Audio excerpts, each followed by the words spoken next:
网上买了一个假的山水画，和爷爷商量一起整蛊我吧。等一下钱。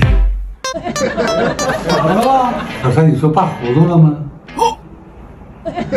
没有啊，谁说的？那我买画，你大哥说我被人糊弄了。他净在这瞎说。要不是我夸你的眼光好，这山水，这松柏，你看这猫，这个作者不简单呐，表达的这个作者啊，远离纷争的清闲之情。你说能是什么猫？反正不能是汤姆猫。你也真糊涂了，你打电话叫医生给你爷看看。医生马上就到。你俩说啥呢？没说啥，我跟我爸不说家，我跟你吃饭的吗？对。给你俩这样这个咖拌麻辣拌，水泡5分钟就能吃，料还不少，有荤有素。美食型小摊蘸料蘸鞋底下都好吃，拌着吃，吃起来老过瘾了。我是不是真被人糊弄了？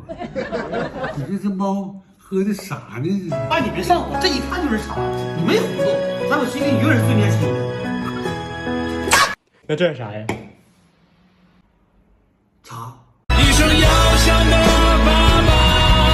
没事，老爷身体很好。谢谢大夫，去梳头个水去。不用孩子，我喝这茶就行了。